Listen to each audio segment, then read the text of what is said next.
Welcome everyone to this Spanish episode of the Caravan Tour of Terror, a show that finds us touring the globe through the medium of horrific, chilling and disturbing entertainment. My name's Donald and I'm the driver on this quest. Joining me at my side as always with a road atlas on his lap and song in his heart is my navigator Ali. Say hello, Ali. Hola, Ali. Nice. Also, I've said the song in your heart thing before, I just realised, but we'll go with it. You've got a very songful heart.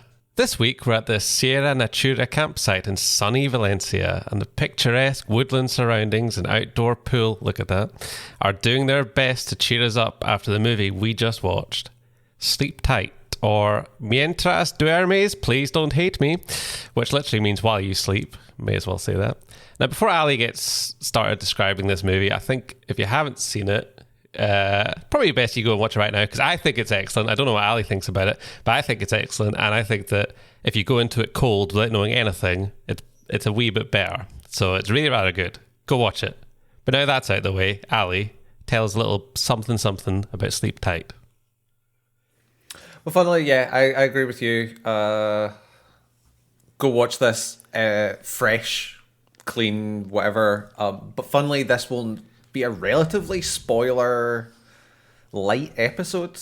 Yeah, I would say. I think that the opening really benefits from going in without knowing a lot about it. Yes, yes. It's not like the whole movie would be ruined, but it's just cool. There's cool little moments of realization. So the story centers on Cesar, who is a concierge in an apartment building, and he is clinically depressed, cannot feel happiness, and how he proceeds to make the lives of the residents that live there absolutely miserable.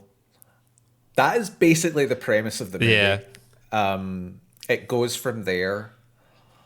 Yeah. And yeah, it's very focused on this single apartment building. Very few shots outside of it. I think mostly just Cesar visiting his mother in the hospital. She is dying, like palliative care, kind of. I don't know if she can talk or chooses not to. Yeah, it's kind of. I thought it was a bit ambiguous whether she is scared of her son. She looks distressed when he's talking to her at times, and he does say some slightly disturbing things to her. So it's like, oh, it's creepy. It's got a creepy atmosphere to it when he's talking to her at certain points. It does, and you're introduced to all these different characters. There is Veronica, who's an elderly woman who has 2 dogs and lives alone. There's Clara, who is a young, woman in her 20s, full of life, vibrant. Ursula, who lives across the hall from Clara, who is a little... Talk about her in a minute. I couldn't remember her name. It's a little girl who lives with her parents and a brother in the apartment across from Clara. And then there's the old man from Wreck, who I recognised immediately. He plays the exact same character. So that's funny because when this started, I was like, wow, this apartment block really looks like the one from Wreck. That's cool because I liked that in Wreck. I thought it was quite an interesting setting for a film, and then it carried on being there, so that's cool. Then I saw that guy, and I was like, that guy really looks like Spanish Tim Curry. I was like, how do I recognize that guy? And then I honestly don't know how I forgot or didn't realize that this was directed by one half of the pair that directed Wreck. But it makes a lot of sense now that I looked at it. Yeah, he does. See if Tim Curry shaved his beard now, he looks like the Spanish guy in this one. Oh yeah, no, he's Spanish Tim Curry. And from the get-go, it's very cool that he's a total fucking asshole to Cesar, as is Ursula, and I love it. Yeah. So the main thing I'll talk about, rather than the plot, is just how things develop, because the movie manages to build a lot of sympathy for Cesar very early on, and proceeds to shatter that increasingly throughout the movie. Ursula, the little girl, right at the start, like spits on his vomits up little yogurt or milk. Yeah, she basically just spits yogurt onto his desk, and you're sitting going, what a horrible little. I hate that kid. And the older gentleman who is constantly on Caesar's back about constantly being at his desk all the time, he's a concierge. I actually thought he was his manager or the owner of the building or something. He's not. He's just the busybody asshole that lives in every building. Yeah. And you're like, man, that's it's just stop being so shitty. This guy's got it rough. Yeah. Then you realize that Caesar doesn't have it rough. He's a literal classic manipulative sociopath. He is a sociopath. Who really enjoys just fucking with people for no real reason in certain circumstances. And that's the way it's presented, as this, he's presented as this, guy who's increasingly mean, but, kind of down on his luck. He's trying to look after his mother in hospital, and he's trying to do the best. He's got a crap job. I think he likes his job, though. He says to people that he wouldn't do anything else. Yeah, but he's still. And it's all this layered language. Yeah. And that's what slowly unravels throughout the movie is, but he's shown to be kind of not clumsy. What's the word I'm looking for? That kind of hapless. Yeah. But the further into this movie you get, you realize that it's not hapless. Yeah. This is a concerted effort. Yeah. And it's small clues. And it's really the main driving force of this is Luis Tozar, who is absolutely fantastic in this. He plays Caesar to perfection. To the point I was sitting going, there's a lot of hacking Phoenix from Joker in it. At certain points, there really is. They're that it's. I'm not meaning it full on lifted from the. Yeah.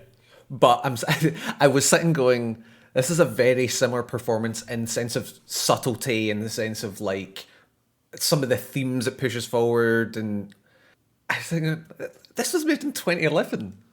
Yeah.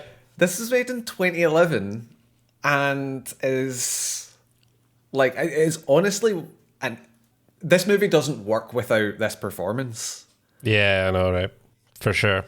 I think it's a bit. I genuinely think that it is a shame that his acting performance in this movie did not get more attention at the time. Yeah, I think it won awards in Spain. But I mean, I was going to mention this later, but it's come up in conversation now that we both really liked Wreck, and I'd never really heard of this movie. And this movie is really hard to find to watch in the UK. I think it's on Shudder in the US, but I was looking it up after, and I was like, this movie didn't do.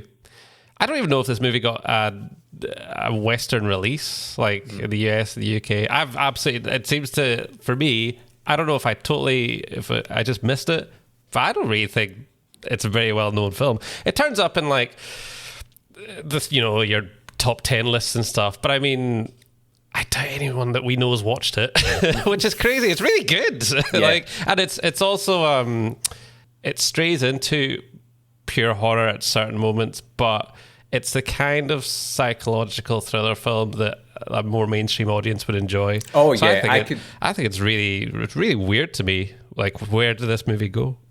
I'll give it another 5 years, and there will be an American remake of this movie that does terrible. Yeah, I know. It's that kind of movie that, see if people could just read subtitles.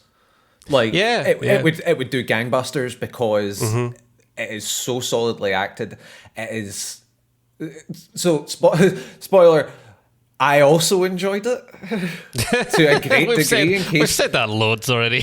Yeah, in case that wasn't obvious already. Yeah, it's going to be a weird one to talk about because there isn't too much plot there. I mean, moving further into the movie it's mainly about how he wants to make Clara in particular miserable because she seems the hardest to break. And the only way he can get anything close to happiness is to make other people miserable, and it is driving him insane that she is just not breaking. And it's going through his methods, which get, increase in escalation. And these are the two main characters, and even early on, the director really shows that off. For the first 10-15 minutes, you're following Caesar, and Caesar's scenes are a bit dull, a bit slow. They're quiet, very, very quiet. And then all of a sudden you cut to Clara, and it is bright. There is music going off everywhere. And it's all diegetic. Yeah, she's dancing around and everything. Soundtrack to this. It's just that this is how these two people live their lives and are incredibly different. And after 15 minutes with Caesar, and I was, certain things are revealed, but you still have a certain degree of sympathy still sitting there. That goes away. Trust me, that goes away. So when it hits Clara, I was a bit, like that kind of when you open the blinds in the morning, kind of glaring too bright in your face. Yeah. It draws you into that. Yeah. And then really,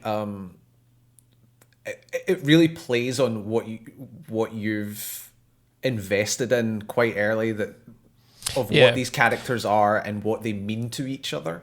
Yeah.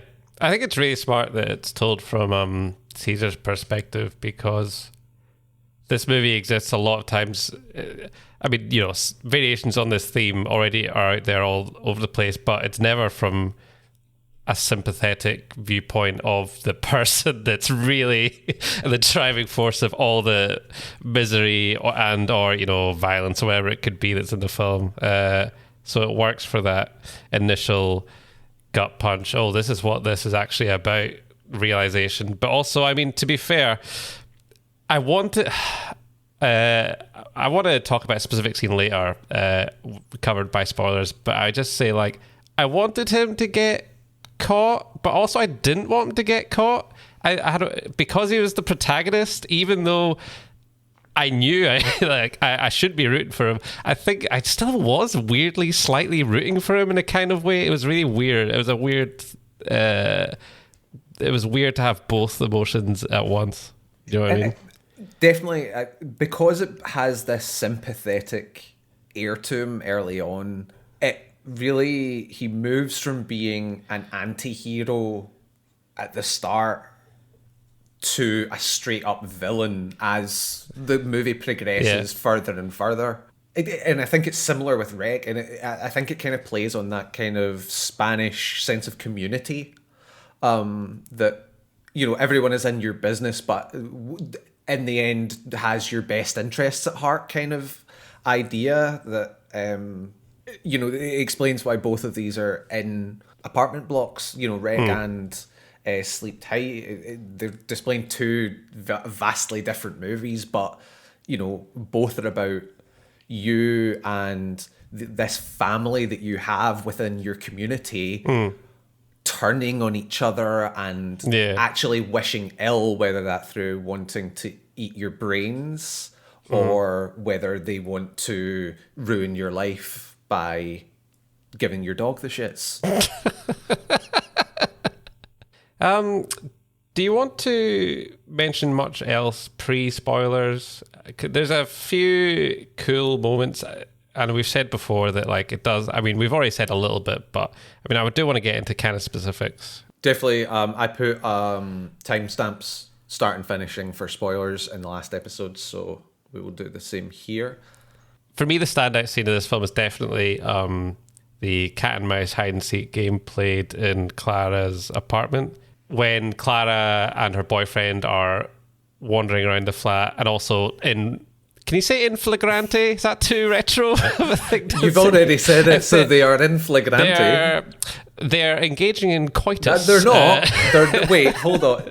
Yeah. No, they right, are. Okay. So yes, they are the night before. So obviously, if you're joining us post spoilers, then you should have watched this film, so you don't mind me saying. But Caesar's under the bed. Obviously, Clara and her boyfriend come in, get up to all sorts, and then the moment when Caesar creeps away.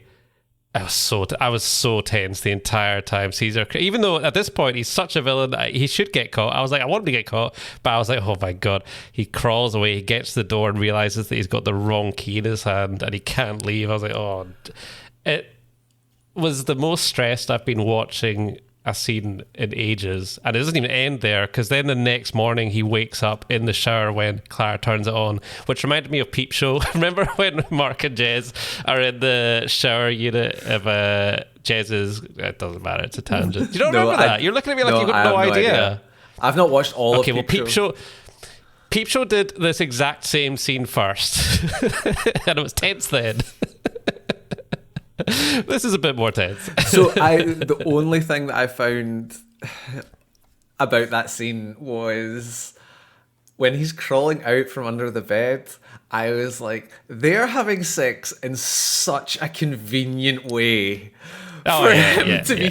They are having sex lying side by side facing away. I was like, I think they could have just had them doing it, the old-fashioned way, and it probably would have been believable enough that they weren't looking out the corner of their eye at that moment. So I do consent that. You literally could have even had it so because they could have come in from the door and fallen onto that way and just actually pointed that way. Yeah. Do you know he what could I have mean? seen their feet or something or dangling down in between him and the door or something. So in flagrante. In flagrante. And then the morning scenes when he's waiting for his chance to run past the door and stuff. It's so tense. Holy shit! It's really, really well done. And there's a few scenes, not really specific, spoilers, but as he's increasing his attempts against Clara to ruin her life, which I'm not going to go into because they're not necessarily important. It's just they escalate. But it's more this, he overhears her talking on the phone about, all the horrible shit that's been going on in her life. And you see this smile creeping up across his face. Yeah. And then she starts talking about how it's actually not that bad. She'll get over it. And you just see him crumble. And all of this is just a still shot from the side. Yeah. So all you have is basically a silhouette to go by, and it is just the little changes in his face throughout this scene. It really pushes forward that psychopath mentality. Yeah. More and more, and it was the little touches like that more than anything that just really pushed this movie for me. Yeah. There are fantastic moments like spoilers. The one scene I did find funny was when Marcos, Clara's on again, off again, estranged, I wasn't really sure, boyfriend. They'd been apart for a while, but I assumed it might have been just a work thing or something. Could have been, yeah. So he confronts Caesar about this, and he basically takes him to the flat in the pretense of, hey, can you come fix this in the flat? I'll show you. And he goes in and he has all of Caesar's hidden items cascading around, cascaded out. All his accoutrement for drugging and fucking with them in the night. And I went, why phone the police? Yeah, I know. Immediately. Yeah, it's definitely one of those horror movie should not have, goes against what a normal human being would rationally do. Yeah. And that kind of, it did, the scene's fantastic, but it's just that little setup. It's and there's a moment, so Marcos dies. He gets stabbed in the neck. You might say spoilers again. You can't help yourself. Yeah, I can't help myself. That neck cut is the most disgusting thing. I knew that was. So you probably didn't see it because you were looking through your fingers. I really didn't see much of it. It kept squirting, and I was like, "Oh my god, I really." There is can't watch literally this. a moment in the tub where Marcos gives him a look where he's like, I should have seen this coming. Really should have. Like, it's a full on kind of like, I should have known this was about to happen. And I was sitting going, yeah, you really should have. Sorry, bud. Oh, I should explain that I'm really phobic of that in particular, so that's why I have trouble with that. Whereas if I'm watching, Switchblade Romance and a guy's head gets knocked off and blood squirts out of the stump, fine. Realistic. And neck stuff especially, really don't like it for some reason. I mean, because it's really vulnerable. If I could have a suit of armor around my neck the whole time, I would. Did you? No, it's the temples. This is where your weakest point is, isn't it? Oh, all right. One blow to that, and you're gone. All right, fine. It's not quite as you must have gruesome. really enjoyed High Tension's mum death. Then I mean, yeah, that was a struggle, but this one was way worse. This one just kept pumping out of him in a horror. Like the one in Switchblade Romance, I think wasn't as bad because it kind of happens and then it doesn't linger. Whereas the realistic squirts of blood out of his artery that kept happening, I was like, oh, it really got to me. Yeah, it was full on. Yeah, once it hits the level of comedic, it's fine.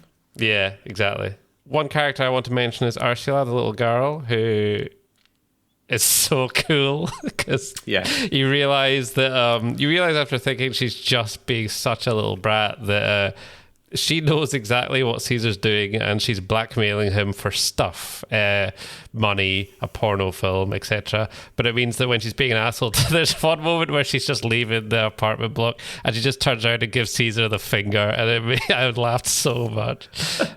She's definitely another character that at a certain moment in the film should have called the police or told her mum and dad what was happening. Yeah, definitely. I'd say definitely more believable why she didn't. I was like, that kid is going to grow up and really look back and be like, fuck, I let that happen. Yeah, she is a child. Yeah, she is a child. And she gets away, and she is definitely around that age where that is, if you were a cocky little shit, you might do that if you find some doing weird stuff. Yeah. So yeah, unfortunately, Ursula's going to have a lot of issues when she grows up.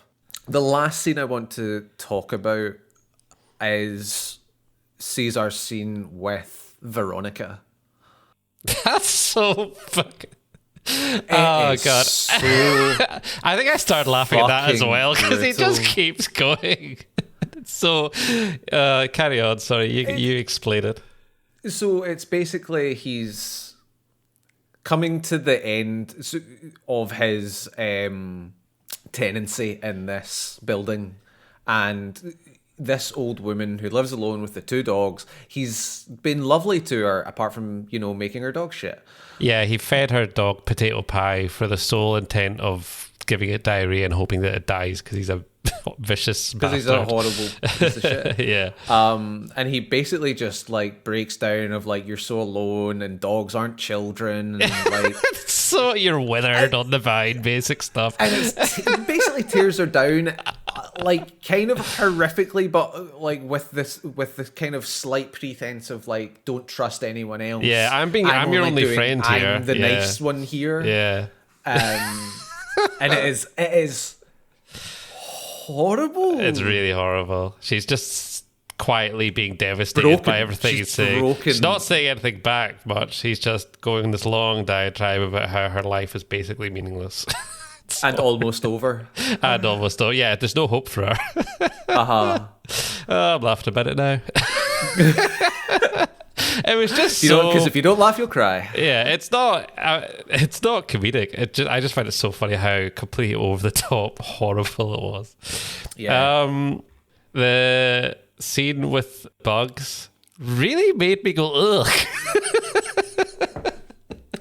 That's my worst nightmare. Yeah, no, I was actually thinking that when I was watching this. I was like, well, they've covered my blood out the neck thing, and they've covered your bugs in the flat absolutely everywhere thing. And like, That is my worst. I have had literal nightmares about waking up and my house is covered basically floor to ceiling in cockroaches. Oh. That is my worst nightmare.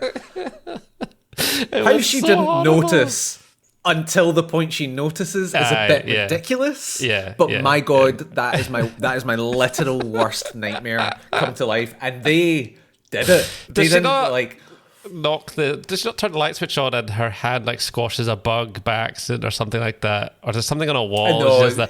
It's something like that, isn't it? yeah, she's running out the room and puts her hand on She just like, puts her the hand door. on it and it squashes a bug. Yeah. I mean, I'm She's not, walking about that flat barefoot. oh, yeah. She's screaming as you would. I mean, I'm not like particularly bug phobic, but I was like, look, this is absolutely disgusting. Oh, dear. It's my worst nightmare. Yeah. Well, I'm surprised you didn't want to mention it. God. No, I You blocked it out of your memory. yeah. Oh, also, he fucking uses her toothbrush. Ugh. How does... Yeah, guys, so Look. there's a content warning going into this one. Someone uses someone else's toothbrush and it's just so horrific. Look. We've talked about... This is when I didn't realize you know, exactly what he was up to, and I was like, the all right. extent... He's sleeping next to her, and then I was like, oh, that's disturbing and creepy. But then I was like, toothbrush use. That crosses the line. It is amazing how well the escalation is done. Yeah. Because everything new he does, you are disgusted by. Yeah. Including using the toothbrush. Yeah. Despite by the end of the movie how minor that seems. And trust me, by the end of this movie, it will seem oh so minor. Which is the last thing I want to say is 100% about this movie, and I've mentioned this concept a few times, but earning rough scenes. Yeah.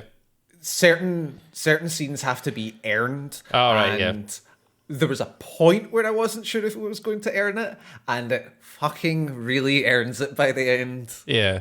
Like, it's also in not terms explicit. of horror, in terms... Yeah. Yeah, oh, totally. Do you know the recent news? This is going to really date this, but in the last week, this thing was up on TikTok and Reddit, and it was this girl in a New York apartment, and she could feel a draft coming from her bathroom mirror, or in her bathroom.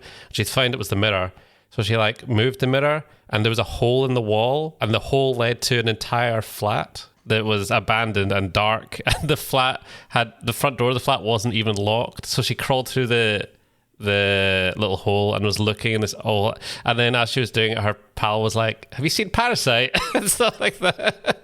And then after seeing that, I'd be like, fuck, that's terrifying. Someone could have been doing God knows what. And then seeing this movie, I was like, Jesus Christ, I need to check all the fittings in my flat right now.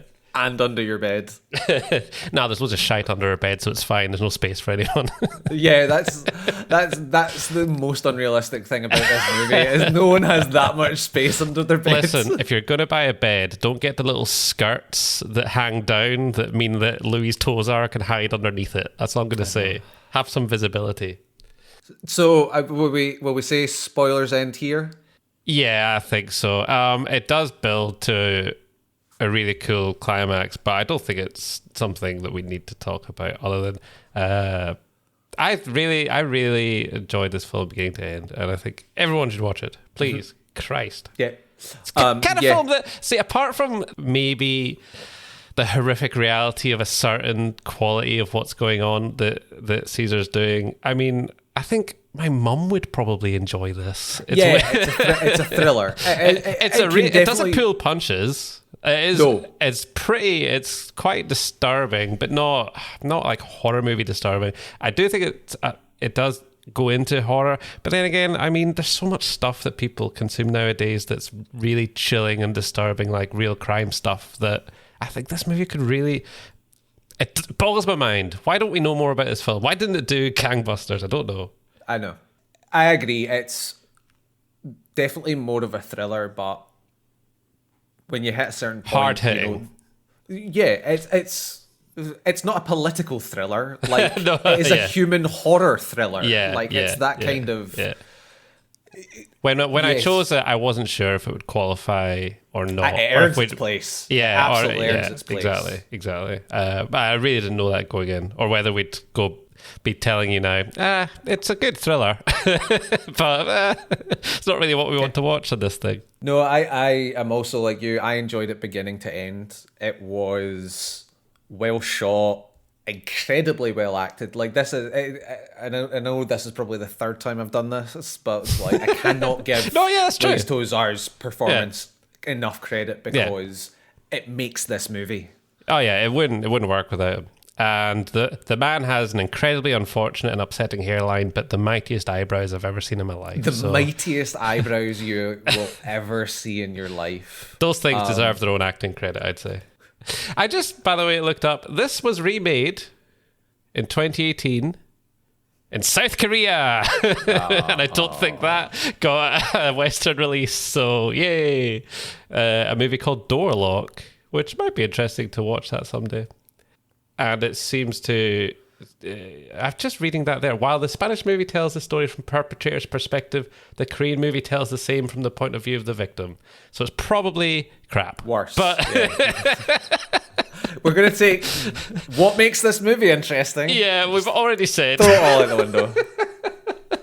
Maybe we won't revisit. Maybe this would be like a bonus episode one day where we're like, we shoved it on. That's, you know what, that's a good idea, and maybe we'll do that. Okay, so there's one bit of trivia for this film on IMDb. This is going to be a short episode. Do you know why? I can't find much information about this film because I don't think it got properly recognised.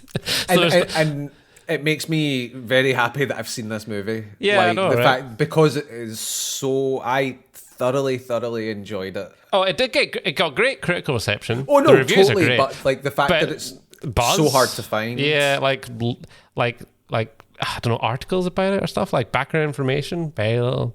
So the one piece of trivia though is quite cute is Mientras, duermes, sorry again, the Spanish title of this film, is also the name of the television program that the journalist works for in Rec. And I was like, that's a cute little way to... Because While You Sleep is a really good title for this film, so it's cool that... I don't know, I just thought it was quite cute. So it is. It's the name of the documentary series. Yeah, that they're filming. Yeah. Yeah, that is... I really like that. Yeah, it's a cute little thing. That's cool. Uh-huh. Yeah. So, really good bit of trivia. The only one we've got. Yeah. Unfortunately, due to this movie being quite hard to find, a lot of the reviews are either in Spanish, really, or they're from people who have looked out this movie because they're genuinely interested in a good movie. Yes. Hey, it's okay. This could be the shortest episode ever. It's fine. We don't. No, outside of that, I have no problem with the length. Like, you can just edit 2 in a row. Lucky you. Got no problem with length. Yes, all right. Carry on. So we do have a few reviews, and I mean, obviously, these ones are just as valid and important as ours. I was surprised when I watched it. It's just a bad copy of the movie The Resident with Hilary Swank. Oh, oh my God. I've not seen The Resident, can't comment, unfortunately. So they came out the same year. Oh, okay. In that case, it's probably not really worth saying that. Is The Resident? No, I thought it was the Hammer movie. It's not. What the fuck's The Resident? Oh no, it is the Hammer movie. I think the one with Christopher Lee in it. Yeah, I've not seen that one. Yeah, same year. So irrelevant. His opinion doesn't matter. I'm saying it now. On the other side of that scale, that was a 1 out of 10, obviously. Fucking hell! I know, right? Bad movie copies get like way higher than a 1 out of 10 all the time. Yeah, when Judge Dredd and The Raid came out, one of them didn't get 1 out of 10. Whichever one copied whichever one. I think Judge Dredd was the copier in that case. No, and they're Dredd. both great. They're both great. Yeah. Brilliant psychological thriller. I dare to say horror movie. After seeing this film, you may need to sleep with the light on. Yeah, I agree with that, yeah. That's pretty much it, but yeah, you don't get much more than that. So other films to watch, Wreck. Someone's listening to this hasn't watched Wreck. Go watch Wreck. It's a lot easier to find. Yeah, I mean, it did really well. And then they decided... It really, really holds up. Yeah, and then they decided to not potentially build on that success for the success of this film, which they could have done. I don't understand why. I'm sure there's a reason. If you want to check out a movie by the other director of Wreck, because Wreck was directed by two people. So Paco Plaza directed Veronica, which is on Netflix. Veronica. Is that a Netflix original, I think? At least in the UK, I think it was. I think so. At least it's published by Netflix here. Yeah. That was a good film. That is a good film. Yeah. I think if we hadn't both watched that, that would have been up there as one of the ones we would have watched. Yeah. If you haven't checked this out, I mean, that just based on the Wreck thing, they are not similar movies. Yeah. Wreck and Sleep Tight shared a lot of DNA, whereas Veronica is just its own thing, and it's not quite up to the standards of this film, but it's a good wee horror movie, and it's much more readily available, which is good. So we really enjoyed it. There you go. We really that was liked my it. book report. I liked this a lot. It had a good story, and I liked the character, but I didn't like the villain. It was mean, and now I have to check under my bed every night. So where are we going next? This is the thing. I wanted to go travel down to the Portuguese border, okay, to check out a movie called... I think it's down and along. I think it's definitely along. Yeah, I think it's down and along.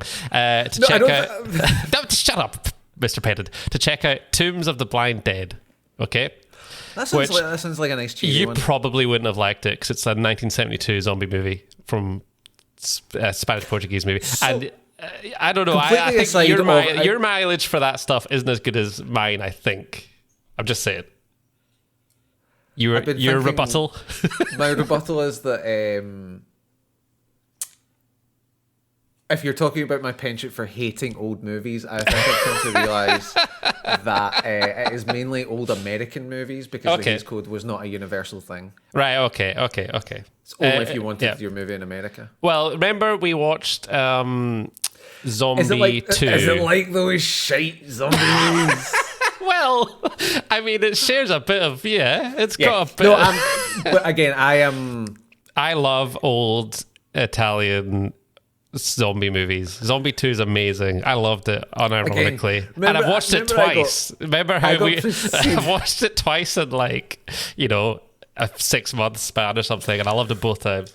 I was getting progressively drunk that night, so my tolerance for extremely bad fucking acting brilliant with no plot whatsoever. It's amazing. Anyway, sorry. So massive tangent, but Zombie 2 is good. I'm going to keep all that in. So I was going to check out Tombs of the Blind Dead, okay? But I could not track down a subtitled version anywhere, okay? And the reason I'm mentioning it is because it has one piece of trivia, and it was basically the reason I wanted to watch it, which is a heavily edited, dubbed English language version of Tombs of the Blind Dead, a zombie movie about monks, undead monks, was released following the popularity of the Planet of the Apes films as Revenge from Planet Ape. And they tacked on a narrated introduction saying how thousands of years ago, humans were slaves to a bunch of intelligent apes, which they eventually overthrew and killed. But the apes vowed to return from the grave. And then it goes into the movie about undead monks in Portugal. And I really... Why? I don't know if that's true. I really wanted to watch the film just so I could mention that, because that's fucking brilliant. But unfortunately, we can't. Okay, we may. I'm thinking. So where are we going? Well, we might hang around in Spain. I'm wondering if maybe a 2-parter for countries that have that kind of depth is worth it. And there's still a few more films from Spain I might want to check out. Italy is looming. Going to Italy is going to be a thing. Italian horror is obviously, a big job. I think I've got 3 movies I want to watch in Italy. That's the problem. He's not looking happy with me. So I think I might need to take a look at this map and see where we're going. Starting to think you didn't have a route at all. No. There's just too many movies I want to watch. Seriously. But okay, so we're going to go away and negotiate it. Okay, yeah, so especially since it's very hard to find the Spanish-Italian border. Yeah, okay, so we're driving back. We're driving along. Okay, it's not, shut up. Anyway, so I want my Andorran horror movies. well, so we will see where we end up, and we'll all find out when the next episode comes out. I was gonna go for a nice siesta, and now you've ruined it. We'll find that out next week. I'm just too mad at you. I'm going to go into the outdoor pool, and I will speak to you next week, Donald. It's not very warm. It's warmer than Scotland. Well, yeah, much. Probably. We'll see you all next week. Okay, bye-bye. Bye.